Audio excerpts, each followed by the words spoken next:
एक समय की बात है। गुजरात के एक छोटे से गांव में एक निर्धन लड़का रहता था। उसके माता पिता नहीं थे। गांव में उसके पास आजीविका का कोई साधन नहीं था, परंतु वह बहुत बुद्धिमान था। अपने पिता से उसने काम की कई बातें सीखी थीं। एक दिन उसके दिमाग में एक अद्भुत विचार आया। उसने शहर जाने की ठान ली।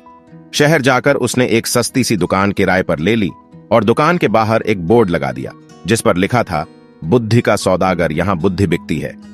सारे दुकानदार उस लड़के की खिल्ली उड़ाते, भाई ये दुकान तो बड़े गजब की है, अब तो अक्ल भी बिकाऊ हो गई है। लड़का उनकी बातों की कोई परवाह नहीं करता था। वह दिन भर आते जाते ग्राहकों को आवाज लगाता रहता, आओ आओ, बुद्धि ले जाओ, एकदम खरी, सस्ती और उपयोगी, एक दाम, सही दाम, आओ साहब ले जाओ। लेकिन बहुत दिनों तक बुद्धि के सौदागर की दुकान पर कोई भी ग्राहक नहीं आया। एक दिन उसने दुकान बंद करने का निश्चय कर लिया। तभी एक धनी सेठ का मूर्ख लड़का उसकी दुकान की ओर से गुजरा। उसे समझ नहीं आया कि यह कैसी दुकान है, कोई फल या सब्जी होगी। मेरे पिता मुझे हमेशा निर्बुद्धि और मूर्ख कहते रहते हैं, क्यों ना थोड़ी बुद्धि खरीद लूं।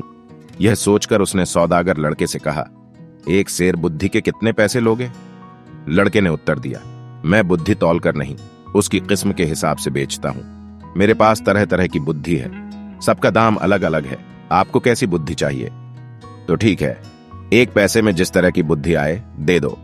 सेठ का लड़का लापरवाही से बोला।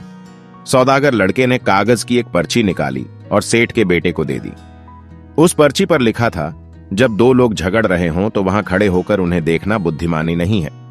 सेठ का बेटा खुशी खुशी घर पहुंचा और अपने पिता को कागज की पर्ची देते हुए बोला, देखिए पिताजी, मैं एक पैसे में अक्ल खरीद कर लाया हूं। सेठ ने पर्ची पढ़ी और तमतमाकर बोले, मूर्ख, एक पैसे में यह क्या लाया है? यह बात तो सभी जानते हैं, तुमने मेरा एक पैसा डुबो दिया। सेठ तुरंत सौदागर की दुकान पर पहुंचा और उस लड़के को बुरा भला कहते हुए बोला, लोगों को ठगते हुए तुम्हें शर्म नहीं आती? मेरा एक पैसा वापस करो। पैसा क्यों वापस करूं? माल दिया है, पैसा लिया है, लड़के ने कहा। ठीक है, ये लो अपना कागज का फटा टुकड़ा जिसे माल कह रहे हो। नहीं चाहिए हमें तुम्हारा माल, ये लो। कहते हुए सेठ उसकी पर्ची वापस करने लगा। पर्ची नहीं, मेरी सीख वापस करो। अगर पैसा वापस चाहिए तो आपको एक कागज पर लिखकर देना होगा कि आपका बेटा कभी भी मेरी सीख का प्रयोग नहीं करेगा। बात बन गई, दोनों पक्ष मान गए। सेठ ने कागज पर हस्ताक्षर कर दिए और अपना पैसा वापस लेकर प्रसन्न हो गया। समय बीतता गया। उस प्रदेश के राजा की दो रानियां थीं। एक दिन दोनों रानियों की दासियां बाजार गईं। वहां उनका झगड़ा हो गया। बात हाथापाई तक पहुंच गई।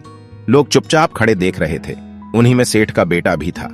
झगड़ा बढ़ता देख सारे लोग एक एक कर वहां से चले गए, मगर सेठ का लड़का करारनामे के अनुसार वहां से जा नहीं सकता था।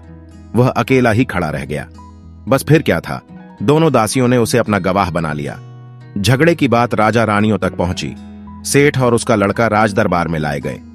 दोनों रानियों ने लड़के से कहा कि वह उनके पक्ष में गवाही दे। सेठ और उसके बेटे के तो होश उड़ गए। वे सहायता के लिए बुद्धि के सौदागर के पास पहुंचे। बोले, हमें किसी तरह बचा लीजिए, मैं 500 रुपए लूंगा। लड़के ने कहा, ठीक है, ये लो 500 रुपए। सेठ ने तुरंत 500 रुपए निकालकर सौदागर को दे दिए। देखो, जब गवाही देने के लिए बुलाया जाए तो पागल की तरह व्यवहार करना। बुद्धि के सौदागर ने उपाय बताया। सेठ के बेटे ने वैसा ही किया। राजा ने उसे पागल समझकर महल से बाहर निकाल दिया।